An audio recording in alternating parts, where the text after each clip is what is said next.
იუსუფ ზოიძის სახელობის ხულოს სახელმწიფო დრამატულმა თეატრმა ახალი 78 სეზონი გახსნა. თეატრალური სეზონის გახსნასთან დაკავშირებით დასმა მაყურებელს პოლიკარპე კაკაბაძის ყვარყვარე თუთაბერის შესთავაზა. სპექტაკლი ბათუმიდან მოწვეულმა რეჟისორმა თენგიზ დავითაძემ დადგა. ხულოს დრამატული თეატრი სეზონის დასრულებამდე 3 ახალი სპექტაკლის ჩვენებას გეგმავს. თეატრის მთავარი ფუნქციაა, რომ მეტი სპექტაკლები დადგას, რათა ამით პროფესიონალური თეატრის ფუნქცია გამყარდეს, მაყურებელს ჰქონდეს მეტი სპექტაკლის ხილვის საშუალება. თამაშობდი ყვარყვარეს მთავარ როლს. რაც შეება პოლიკარპე კაკაბაძე არის კლასიკოს დრამატურგი და ყველა დროისთვის აქტუალური თემა იყო ეს.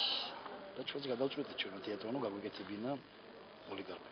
ძალიან ნაყოფიერი იყო გასული თეატრალური სეზონი ხულოს დრამატული თეატრისათვის 3 ახალი სპექტაკლი დავდგით, მოვაწყეთ გასტროლები საქართველოს 4 ქალაქში. ვფიქრობ, რომ ეს ტენდენცია შენარჩუნდება, მომავლისთვისაც ვგეგმავთ, რომ 3 ახალი პრემიერა ვითამაშოთ.